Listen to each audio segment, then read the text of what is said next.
That's what it is to me. It's the whole experience. If people are going to spend any time with you and they're going to come out of the house, they have to really be wowed.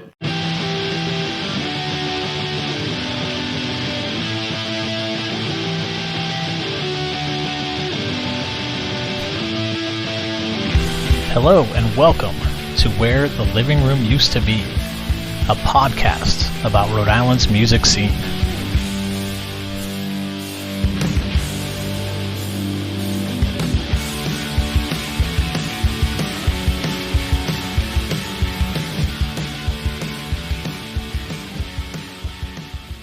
Hey everyone, it's James. For this episode, I catch up with the executive director of Blackstone River Theatre, Gusetti. In our conversation, we talk about his unfortunate introduction to playing guitar that ended up being an overall benefit in his life. We also discuss how his small theater came together and is now known around the world. And of course, we get into what you can expect from their 10th annual Summer Solstice Festival that's taking place at Diamond Hill Park on June 18th. Speaking of that, head over to Instagram or Facebook to follow Where the Living Room Used to Be, because you'll soon find out how you can win 2 tickets to this year's event. Thanks as always, and I truly hope you enjoy the interview.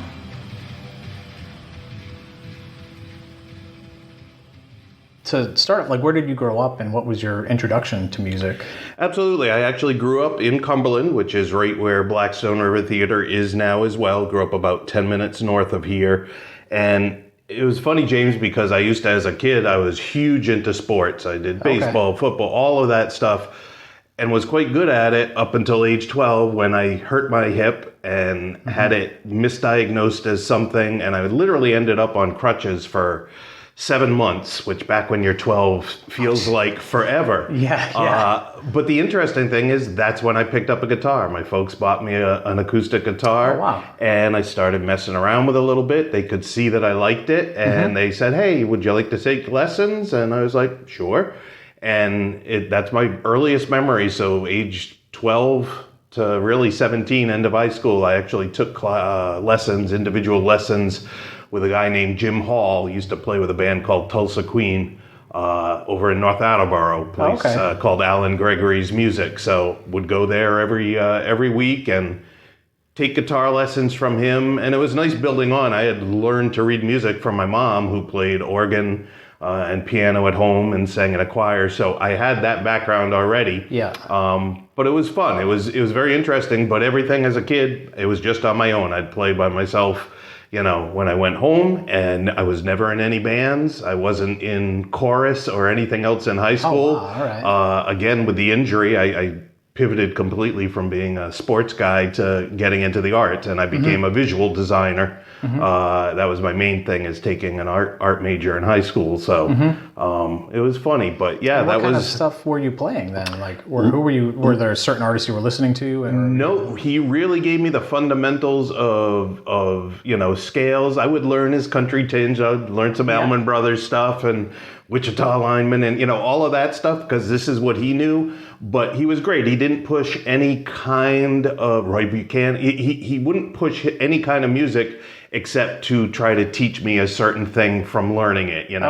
Here's an F sharp minor chord, that's part of Melissa, and this kind of thing. So he would make it interesting, so it wasn't dry and just learning scales and learning the things, by bringing a piece of music that I could listen to and that I would eventually end up liking. When you're that age, I certainly didn't know anything, so it was kind of like being a sponge, and anything that he taught me was really interesting and got me to listen to other music that I probably wouldn't have. But I look back, and just when I'm talking to you now, I'm like, it was really basically all acoustic-based music, which is kind of interesting now. That's where I ended up, is doing acoustic music, and then eventually traditional music and Irish and Celtic. But that was kind of the basis of all of that until Pendragon started. But I mean, you're well known for playing in traditional Celtic influenced bands. Was that the type of stuff you were listening to, or no?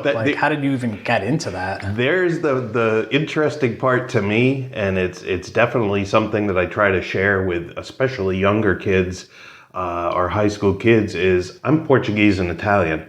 I didn't even know Irish music existed. I certainly never listened to it until I started playing it, and that's what it was. I graduated high school in Cumberland, and almost within the 2 days after graduation, starting up at the monastery in Cumberland was a group called Cumberland Company for the Performing Arts, which was a medieval Renaissance performing troupe. They were just starting there. I was the first or the second, volunteer to get in there, and really enjoyed what was going on. They were going to end with doing a production called The Fair at the end of the year. And believe it or not, I actually started to take singing classes, madrigal singing classes, at the time with Nikki Lennox, a great music teacher from Cumberland High School. And that's where I met Bob Druin and Mary Lee Partington and Doug Brunel, who graduated a year before me, and we were taking the madrigal singing class. We learned a lot of that material, the vocal music, and then we picked up a few. Bob brought some folk music, specifically Irish music, to all of us. We weren't even a band yet, but we started to learn it. So that was our set at the fair, is a combination of that. And at the end of the fair, we're like, hey, this is fun. Let's continue to try to do something. And, took a while to form what we were doing. I actually think our first gig as Pendragon was the Florentine Fair, which was mostly in Providence. My memory says that this was in Lincoln for some reason.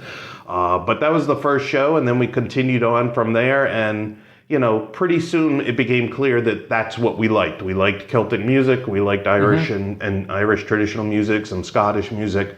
But again, not my background at all. I did not even know this existed.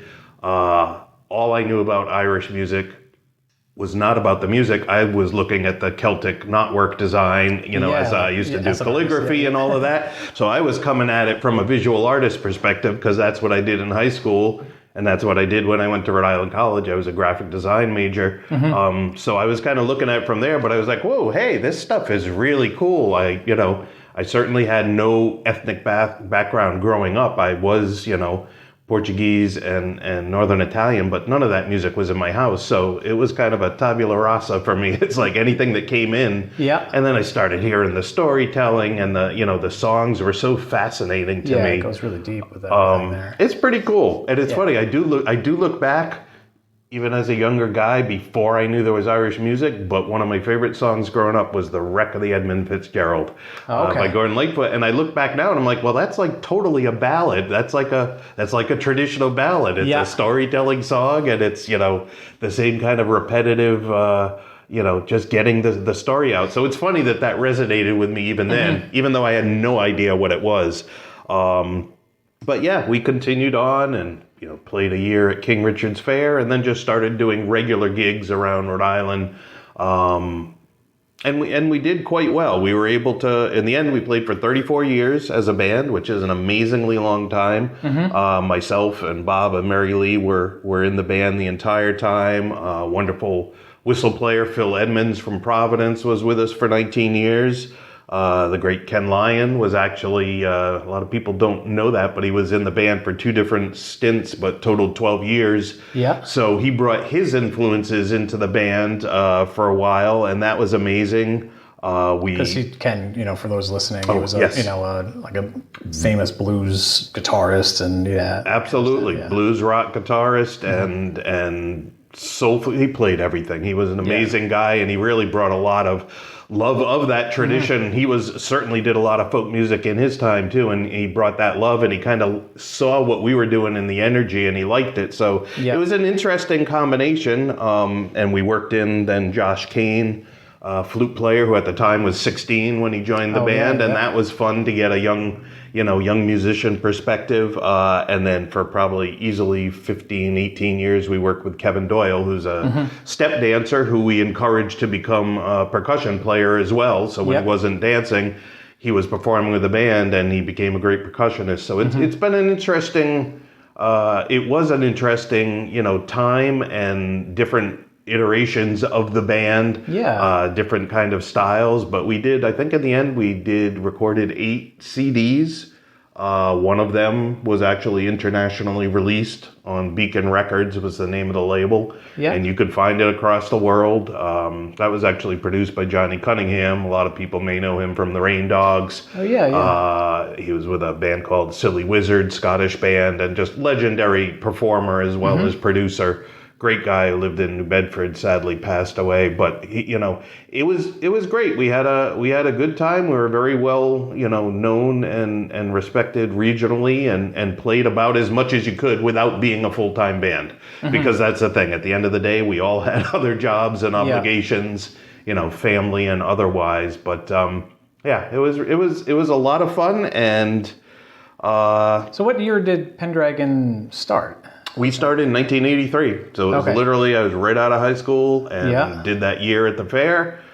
Fall of 1983 is when we started, and then we performed until July of 2017. Yeah. So 34 years. And boy, I've seen a lot of the rise and fall of the music scene in that amount of time, because things became hot, things became cold, trends went one way or another. With regard to your music, or just in our music, for sure, it would be very popular for a while. Then it would be not so popular for 5 years. Then all of a sudden, something came called Riverdance. Became known and hit, and all of a sudden people knew Irish music, and they actually knew what a step dancer was. I used to have no idea what we meant when we would say an Irish step dancer. Yeah. And then it gets a little less popular. everything rides in waves, and whatever happens in the state. When I was growing up, this was like a blues state. It was kind of the the Austin to Boston to Providence connection, and all the amazing clubs down here in the back and forth with all the blues artists. It's been interesting. It's always been a great jazz scene. It's been great. Pretty much every genre has really had its day over the last three and a half decades, and that's great. I find it a little trickier now. Like, this is great. We're doing a podcast. You didn't do that back a long time ago, yet there were 3 or 4 music papers going on, the nice paper, the new paper, into the Phoenix, and on and on. Everything motif now, everything has changed, and that's one thing I think everybody needs to know, and you find out really quickly. You got to keep on top of that if you're in the music scene, whichever side of the business you're on. Yeah. But even with regard to your music itself, I mean, I've seen it described as, taking a contemporary edge to some of this Irish and Scottish and French Canadian music. And, a lot of that ties to the Blackstone River Valley itself. So can you talk a little bit more about, just even the geographic location, with regard to the music that you're making? Absolutely. And that's a great question. And it is something that we were very specific about when we tried to position ourselves as a band. We would call ourselves Music in the Celtic Tradition. We were making very clear we were not people who were going to sing in fake Irish accents or try to be anything that we weren't. And we would write music and perform it in the Celtic tradition. It meant that we weren't going to slavishly try to do or be something that we were not. We're kind of trying to tell the story of what happened when people settled here, and then the different influences they would get wherever they were. Mary Lee Partington wrote the vocal part of the tradition. Instrumentals are called tunes in Irish music, and the vocals are obviously the vocals. She would write songs and found a real niche by doing songs about, again, what happens when you settled here, and the mill traditions, and growing up in the Blackstone River Valley. We were very site-specific in our marketing and the way we kind of tried to present ourselves, and we tried to say that, yes, this is Celtic music, that's what it sounds like, but it doesn't mean we're going to do it exactly the way it would be played in Ireland or in Scotland or in French Canada. We'll put our little twist on it. And that's when you started seeing things like Ken Lyon come in, and he, all of a sudden, before you know it, you kind of have a little blues bass beat going on underneath this traditional tune. And we throw in some other chords that you would not, ever find. Real straight ahead Irish traditional music actually doesn't even have rhythm instruments. It's just the melodies playing. And that's what it truly is. So even a guitar is not part of regular Irish tradition, but then that came in, and then, it's interesting to see the growth of the instrumentation and just, if you want to make it more accessible, that was kind of our thing. It's like, this is what our ears hear. And if we want to get our friends and people we know interested, we know you have to make it accessible and palatable to what they're hearing in other locations and other kinds of music. So that was our challenge. And to be honest, I to this day know it was a smart thing, because we did make ourselves seem different by our marketing of, this is who we are. We're not trying to be this. We're not trying to be that. We're not trying to compete with a band from Ireland. That's not us. We are this. We are this Rhode Island band talking about, the people who at the time, the earlier settlers of the Blackstone River Valley, and of course there's many other ethnic groups coming in now, but the earliest was the Irish and the Scottish and the French Canadian, and obviously Native American as well, and on and on. But it's that kind of story. You tell a story of growing up in this area. You're probably working in a lot of the same mills. You might have different jobs. You come in. You face the same prejudices that others do. You might, it's the experience was very common. A lot of the music was very common. We'd play a tune and they're like, "Oh, that's my pepper." Play that up in French Canada, and somebody's like, "No, that's a Scottish tune that my grandmother used to lilt to me." It's like, it's the same tune. It's just from different locations and how you play it. And to me, that's kind of fascinating. I think that's really interesting. And again, it's the commonality of music. The whole thing is like, there's no point in playing music to me if you're going to be divisive about it. It's trying to bring in as many people as you can and finding that common thing. And then hopefully they listen and they're like, that's a different twist on the tradition that I didn't know. I like it. Yeah. And hopefully they'll find more of it, Yeah. So so many different players and so many talented people in this band, like, what was it like creating with them? And like, what was the songwriting process, pulling from some traditional stuff and then, creating your own with it? Like, it seems kind of unique even with that. We were really pretty democratic about how things happen. Somebody would bring an idea. Mary Lee would write a song, have the lyrics, have a basic melody, and sing that in front of us, and we would all pick up whatever instrument we thought made sense, start playing with it, and it was just kind of done at that rehearsal, very organic. Phil Edmonds wrote a ton of music himself and brought it to the band, and same thing. You'd play this, you'd take it home, use your recorder, or just do it at the rehearsal and finally record it. Everything was done on cassette back then, and just get it down. But it was. I thought it was very nice because of that. It let everybody bring a piece of themselves to the table, as they're respecting the particular piece of original music that was presented to us. So it was nice. It was different all the time. Bob wrote several tunes, and I wrote one or two, but it was like, that wasn't my forte. I loved putting my stamp, whether it's guitar or concertina, on it that way. I would write a few pieces, but I enjoy that part, and nothing more fun to me than arranging music and trying to do it a little differently, and might be changing a tempo or suggesting hey, let's do this, or hey, put in that minor chord there, and all of a sudden it changes the feel of something that might have been more happy. It's like, oh, wait a minute, that's kind of cool that it goes down there into a minor area for a bit and puts a little twist on the lyrics that may be accompanying it. So it was good. I think we did a really good job with that over the years, and it was nice. I look back on it fondly, and even though I'm not playing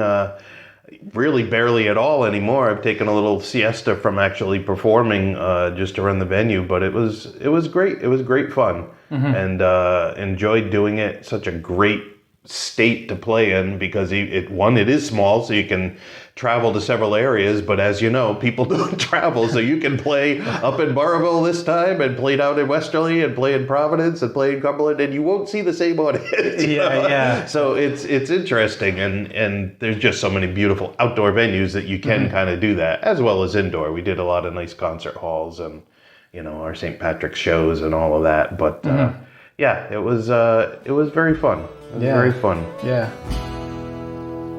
It's many as the man has left his home to sail the seven seas, to seek his fortune on the waters, many miles from these. But the further that you sail away, the quicker you'll float home. Round and round and round the world, the restless waters roam. Where the stone walls run to the face of the cliff. So many times my love and I have wandered here like this, where the waters that flow past the mouth of the bay have crushed the shores of distant lands, half the world away. So yeah, I mean, you mentioned that you did, a bunch of albums. One of them is live at Blackstone River Theatre, which is Yes. where we are right now doing this interview. And I'd love to learn more about this venue. As previously mentioned, or you are the person that is the director of this. And how did that come about? Like how, what was the kernel of the idea to go into that type of a position of, becoming a venue operator? And it's like, as most stories, it takes a long and kind of twisty course, but it was in the middle of all of this, of performing in Pendragon. I'm also a graphic designer, so I used to do a lot of graphic design and press release work, etc., for not only Pendragon, but I worked for Chan's for 10 years, advertising their concert series and Belcourt Castle and the Cajun and Bluegrass Festival, and designing CDs, etc., for bands.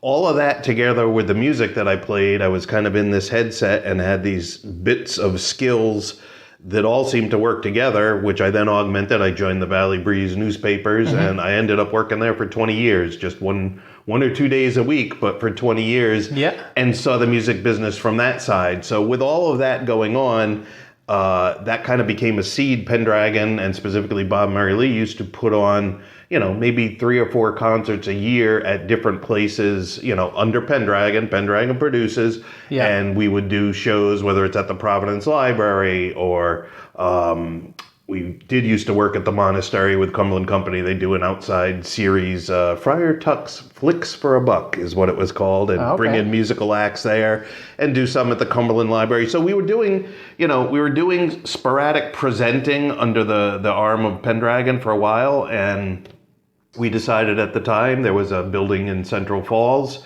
actually right now, where the boats take off, the Blackstone Explorer.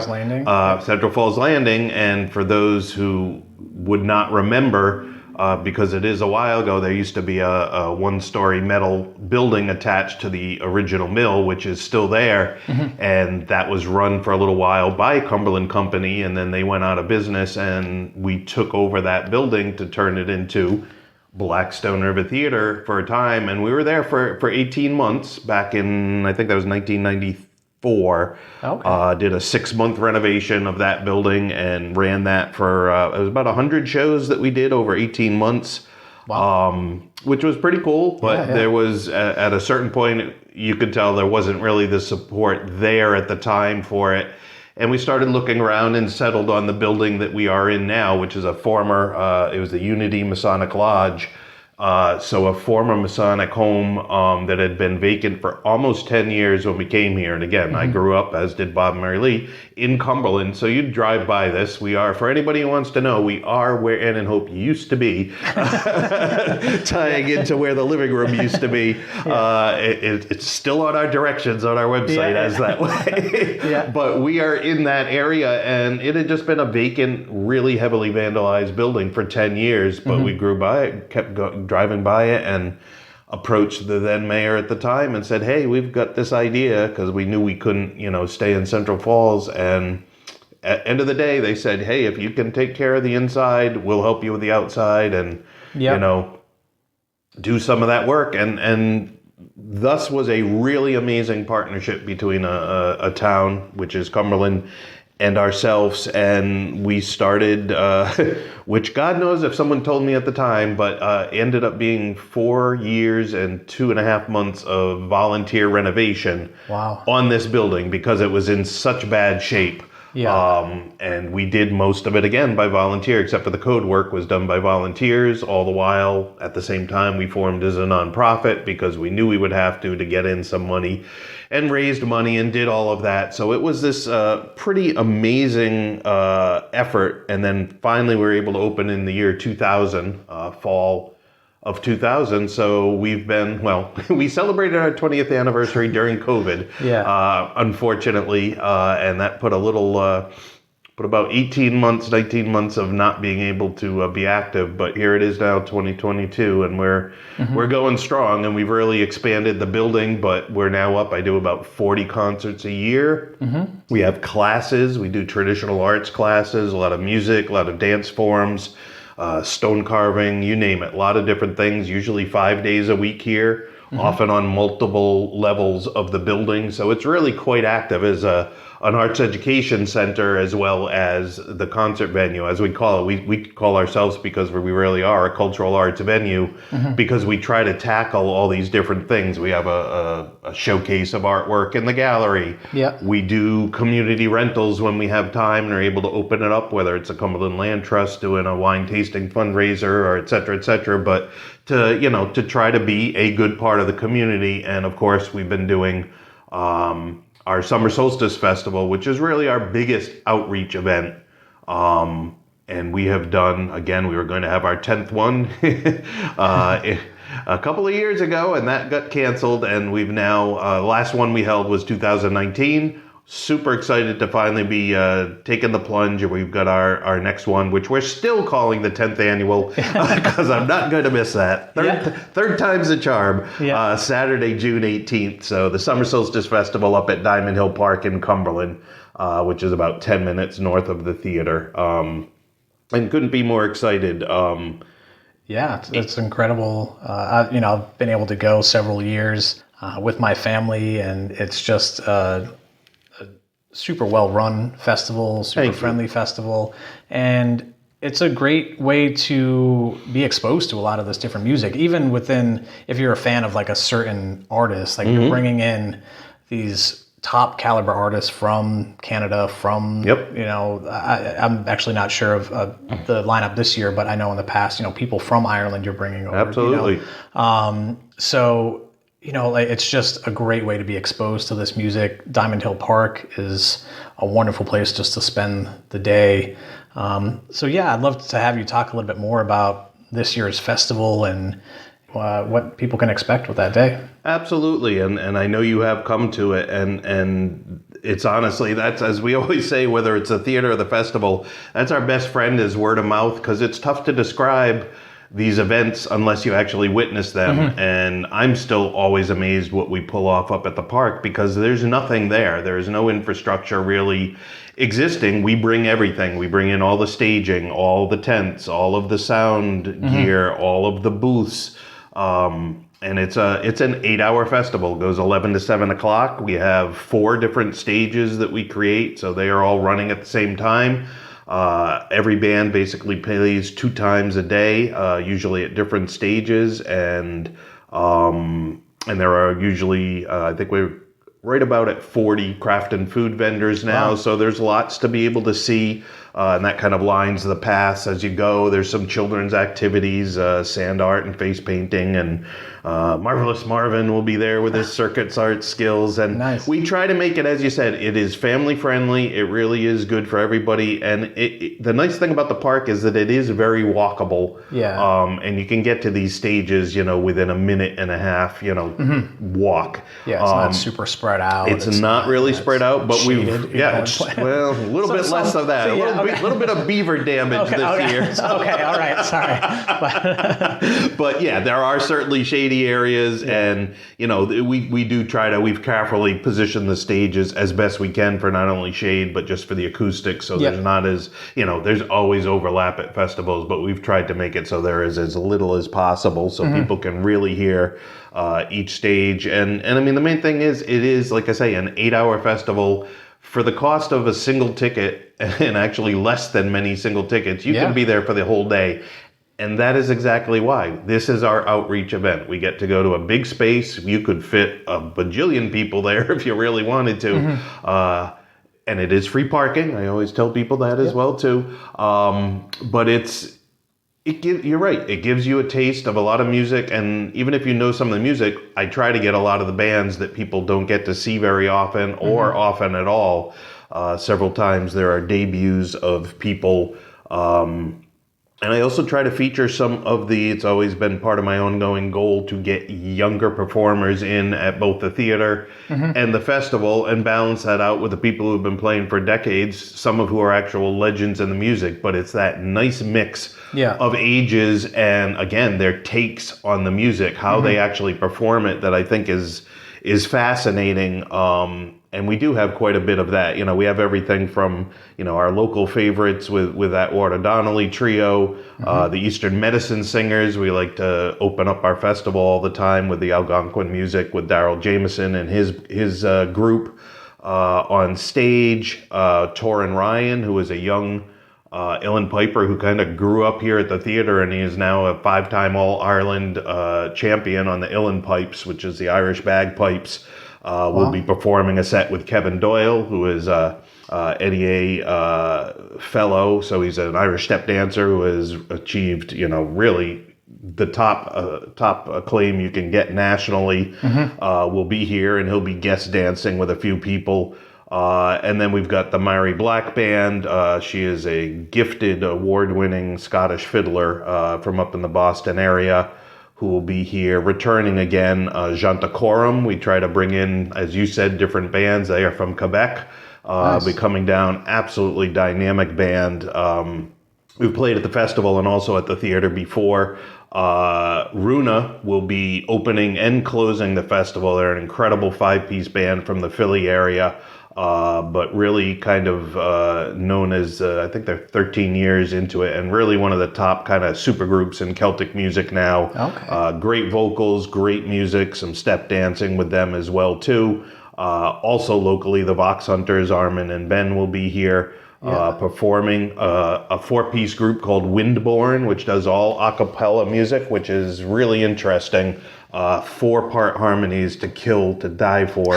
And it's really, really interesting with great stories about what they do. And then we also have a couple of, for anybody into Irish music, they remember the band called Solace. And we've got John Doyle and Mick McCauley. John is an acclaimed guitarist, Mick accordion and a number of instruments.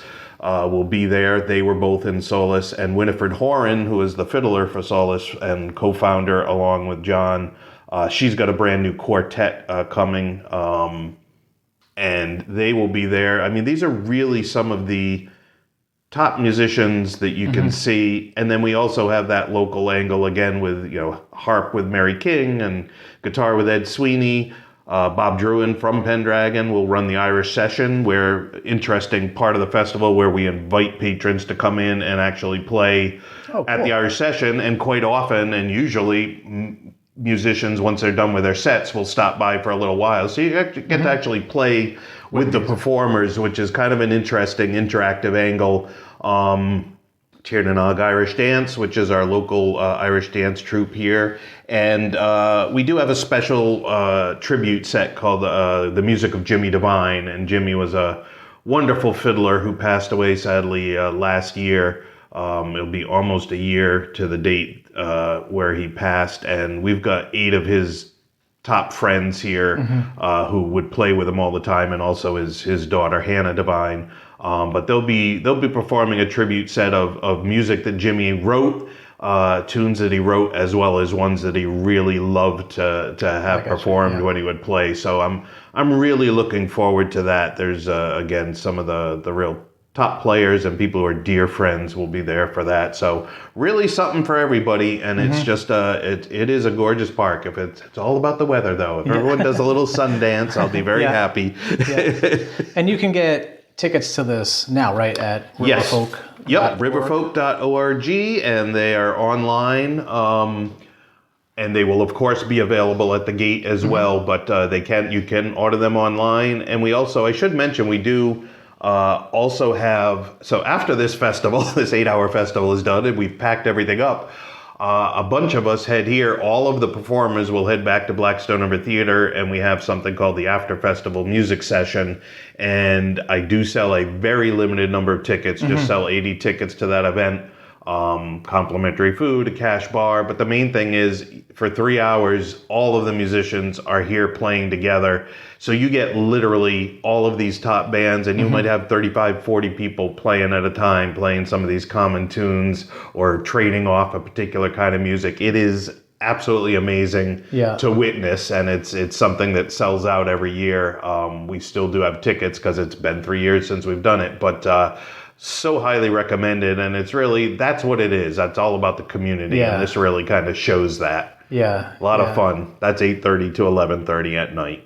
Yeah, I remember I did an interview with Armin from the Vox Hunters about a year or so ago. I remember him talking about that. Like he, I highly recommend, if, after this episode, go check out my interview with Armin. But that he mentioned that was like one of his favorite parts. And, he's a volunteer here as well. And, Yes. But just he, shouted that out, or just talking about just what the Summer Solstice Festival means to them, and then to just playing that special event, and even just hearing it just sounds like something that you want to be in that room. It's amazing. Like whether you want to just be able to play it, but just seeing these songs and I'll just be seeing honest, all of them play it together, or wherever else it can go. Just that I just sit back and relax instead of playing. It's like you just sit back, you're like, oh man, look at all of this amazing talent, and everyone's smiling and kicking back like that. It's the fun thing, and this, I don't care what kind of music you play, it's hard to actually hang out with other musicians because you're always gigging. This is one of the few times where people are able to actually be in the same spot and kick back and trade stories and have a laugh, and it is something. And Armin's a perfect example, as is Aubrey and many other performers. People here who perform at the theater, perform at the festival, they also teach. Armin teaches ukulele here, and Aubrey does ballad singing, and Ed Sweeney does banjo and dulcimer for Aubrey. It's back and forth. It's kind of the cool community that I like that we've built here at the theater, is that we're really getting all sides of the tradition, the performance aspect, but also the learning. If you want to learn this music, you can. And sit down with some of these people, learn from people that you see on stage. There's nothing to me more inspiring than that. It's it's pretty cool.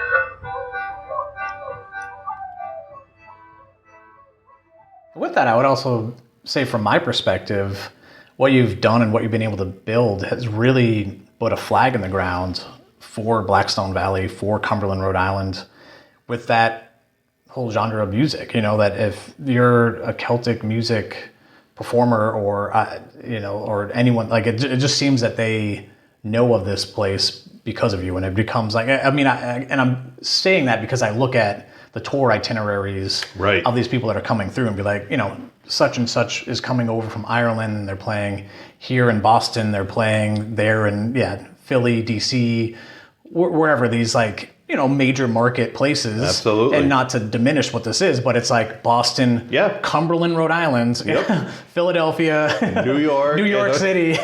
And that wouldn't have happened if it wasn't for you and the volunteers and everyone that's been a part of this, Bob, and just building the work into this and being true to what it is, you know. But it's great what you're doing to bring people to Rhode Island, to bring these artists to Rhode Island. That you know, admittedly, it can be easy to skip our tiny state just because of where we're geographically located. You know, like it's easy for a band from Europe to go from Boston to New York. I mean, that's nothing, you know, like it's a 3-hour or, you know, 4-hour drive or whatever. Yeah, you know? exactly. So, but they make it a point to stop here in Rhode Island. And that is probably one of the things that makes me the most happy and proud is that we have developed that reputation, and it does come from everything that we do. It's my volunteers are amazing. I have about 25, you know, full-time regular volunteers over the course of a year. And they know that you treat these artists who are traveling and working so hard with respect and give them a memorable time. And that resonates with a band. You know what it's like. You know what it's like to be treated well and to not be treated well when you go into a club. You know, sometimes you can't even get a glass of water, you know, or anything else. It's like, if you treat them well, we treat them well. The acoustics in here are incredible. We don't have a bar, so I'm actually not competing. If anybody has money, they're buying the tickets, and then buying your CDs or shirts or anything else. Yeah. And by not having a bar, it means people are really sitting and listening. So they are paying attention, and boy, do musicians love that. Like, there's nothing better to looking out and just hear, you know, you can hear a pin drop, and that's what it is here. It's you know, not that people are not super appreciative and, you know, and rowdy when they need to be, but it's, they really do respect the music. And, again, you treat them as nice as you can, and they will come back. And the biggest thing, just like any other network of musicians, they will tell their friends. And that's what's happened. Now that we've been doing this for 20 years, I honestly barely have to look for bands now unless I'm looking for something completely new and want to break them into our state from another country, you know, whether it's a new band from Ireland or Scotland, and let's see if we can get them over. But I literally have to turn away half of what I'm able to present, you know, at least, and stuff that I would normally put on, but there's not enough hours in the day or weeks in the year to do it. But that is testament to me, and like I say, it's having grown up in Cumberland, it feels great to do that in your hometown and to create. It's one of the reasons when I left Cumberland High School as a visual artist at the time, but it made me mad because I knew how many incredible artists there were here, whether they're musicians, dancers, visual artists, you know, whatever it was, they had to leave. There was nothing. There weren't even art galleries around. You know, there was nowhere to show your work or to see it in Cumberland. So to me, it's really great. I just had an event with Cumberland High School students where I've started the last several years, not COVID obviously, so before that and now, but they do a coffee house performance, and they do a clef, which is their senior showcase. The vocalists will do a concert here instead of just doing it in the foyer at the high school. I said, come to an actual theater and let's do it with lights and with sound system and, you know, real chairs and stuff. And it's like, again, trying to let them know what exists in their own town, you know, and looking beyond. So yeah, I mean, that's really it between not only the local kids, but also our audience is keep bringing in those younger bands, keep trying to get the audience younger, and you know, this has to continue to grow because people will, especially after COVID, people got very used to not leaving their house, obviously, because they couldn't. And it's hard to get them back, you know, we're having to, you know, just like every other venue, you know, I hear from everywhere, it's kind of 40 to 50% down in general everywhere because it's still slow. Clearly, there's still COVID going around. People are concerned, especially if it's an older demographic. So, you know, a lot of it is just, we've heard this before, but you got to have the stick-to-itiveness to continue on and to keep at least whatever you produce it at the same high quality. Because that's why when I have somebody come, I don't care whether it's a small crowd, a sold-out crowd, whatever it is, it's going to be presented in the same way. And you're going to be treated the same way by the volunteers and by me. You'll have a professional sound person doing it. You know, all of that, everything that goes to make a show good. You know what it's like. Hey, I just drove 6 hours as a musician. It's nice to actually be treated well and, you know, get a meal when you come in and have people say hi and be actually happy to see you. So, you know, that's a big part of it to me. I mean, you're right. It definitely goes a long way, and it probably is, you know, to venture a guess, just coming up as a musician, you have that perspective of what you're kind of looking for. But like the quality of music that you're bringing in, the caliber of music, I can't say it enough that, if you're listening to this and you may not be familiar with a name, any names or whatever. You probably won't. But like, check out a show at Blackstone River Theatre. Like, you will be blown away by whatever it is. Like, you're not, again, like what you're just saying, that you just don't really even have the time in the week to put in something that isn't, of the top, top quality, highest notch stuff. So, just the shows that I've seen here, it's a really cool experience. It is great to have that engagement with the bands, because the cap here is like 150, the capacity 165. Yeah, okay. So it's a big enough place to be in a crowd. Yep. But it does have that listening room-ish kind of feel, without it being like a listening room. You can have that experience and that interaction. Back row is 35 feet from the stage. You can see everything. Yeah. If you're watching, you can tell what chord he's playing. Yeah. You can see what their face looks like. That's cool. Yeah. It's nice going to big shows, but I love that intimacy of being able to see and hear everything like that. And the bands certainly reflect that too. When they can actually see faces and be able to, to interact with people directly, it's a whole different ballgame. Otherwise, they're just up there by rote and kind of, talking to the horizon line. Here it's like you're actually talking to real people. So, but just because I'm a music history nerd, what are some of the memorable shows that you booked back in the day? Like, I'm talking, those like late 90s, early 2000s. Just do you remember any of those shows, or do you remember the first show at this particular building here in 2000? It was more of a collaborative that we did when we reopened here. Of course, Pendragon was the host, and we had several other bands, Anya Minogue, Celtic Harpist, and at the time, Tony Cuff, wonderful guitarist who's passed away. We had some French-Canadian. So we didn't start out with a big name per se. It was more like, hey, this is what we've been doing for 4 years, and do all that. But, in no chronological order. And again, a lot of these names people won't know, but back in the old theater, it was a big deal. We got Tommy Makem back in the day, legendary Irish singer, was at the old theater.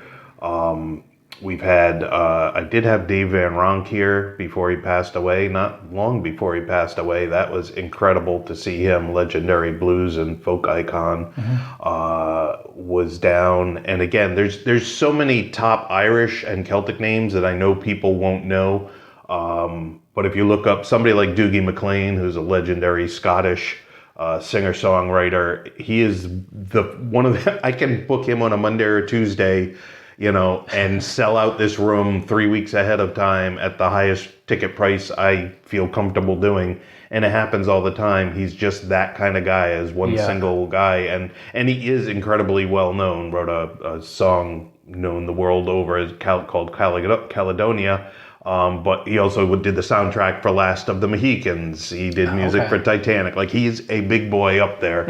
And when he comes over, he literally comes over and plays 4 gigs, usually annually. Well, 4 on the West Coast, 4 on the East Coast. We are always one of the ones that have been on the East Coast. And that's like amazing to me. Yeah. Again, he does it. He's like, I do the big ones, I make money, and then I come here because I really enjoy it.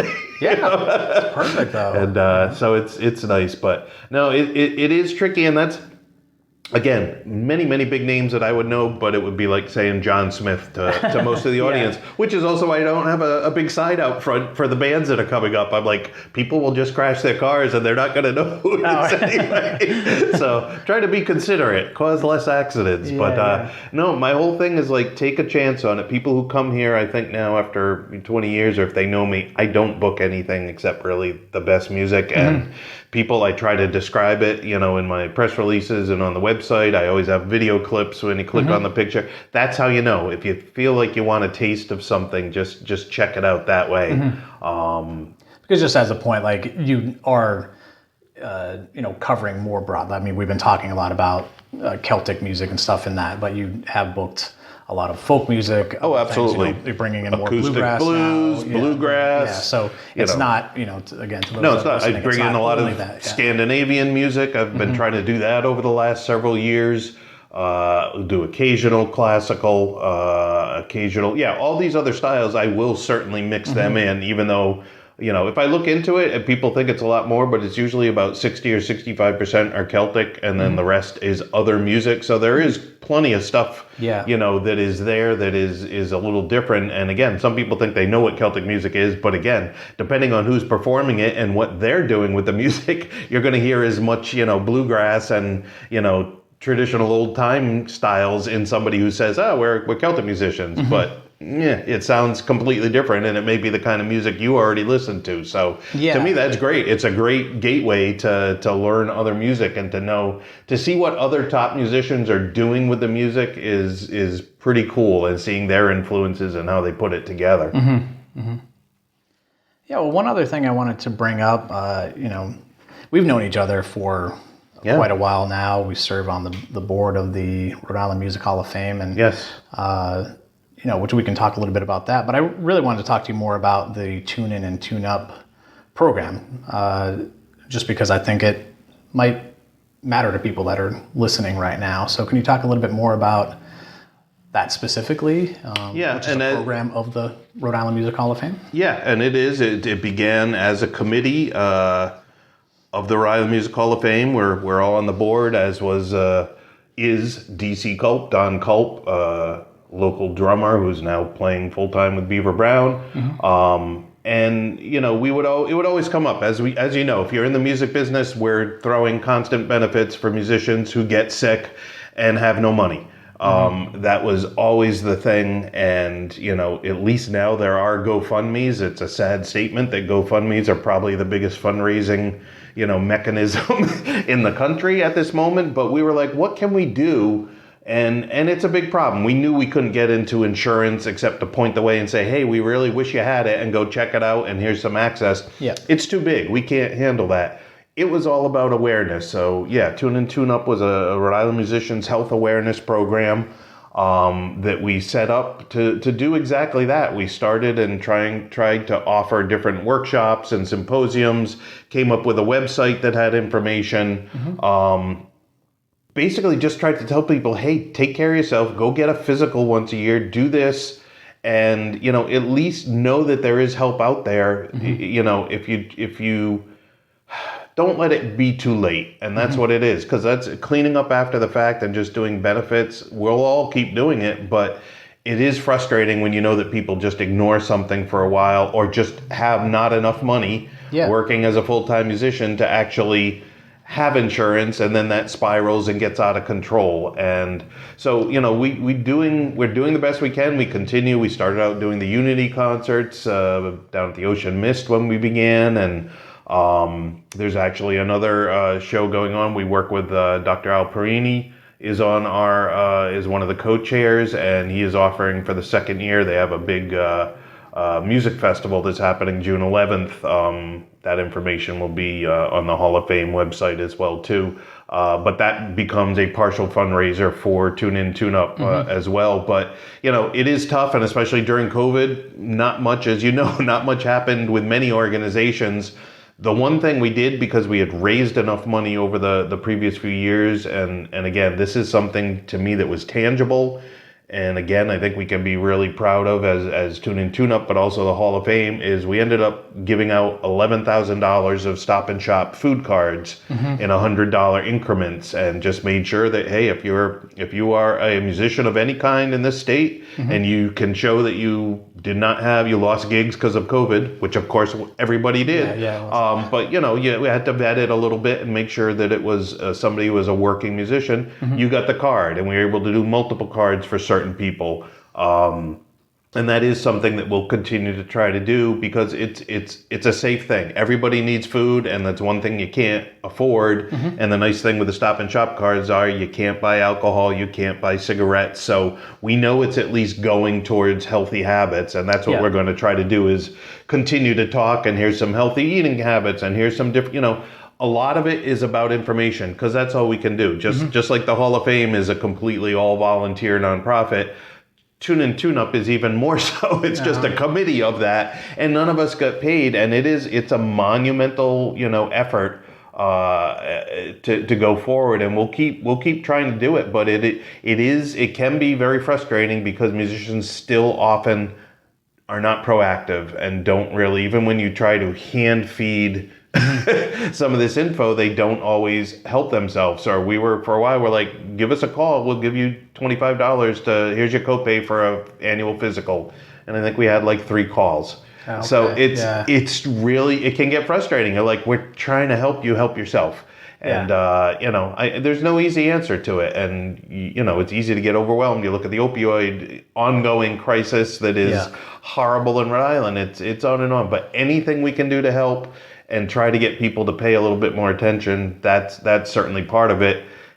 And on the flip side, with the Rhode Island Music Hall of Fame that we both serve on, also a founding member, as was I, it's a pretty amazing endeavor to be able to showcase the incredible talent that has come out of Rhode Island, most of which people have no idea the history. You walk down, the hall itself is at Hope Artiste Village and is literally the hall, and you walk down, I think we have a little bit over 80 actual displays celebrating the people who have been inducted so far, and it's really an incredible educational experience. And as a musician, I find it quite inspiring, and you really do learn. It's like, oh crap, I did not even know that person came from Rhode Island, and I certainly didn't know when you start reading some of the acclaim and awards and what they've done. You're like, oh, okay, I better go rehearse a little. Time to practice.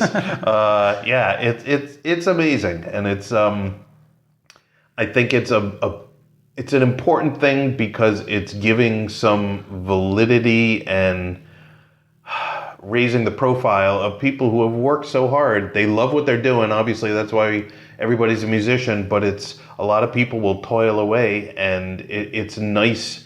It's nice to get that respect. You've seen it at our induction ceremonies, the amount of gratitude from some of these top amazing musicians, and they are literally struck, really hard by how appreciated they are finally in their home state. It means a lot. It means a lot to be respected by friends and family. So to me, that's been a really amazing endeavor. It's nice. Yeah, I mean, it seems that it can.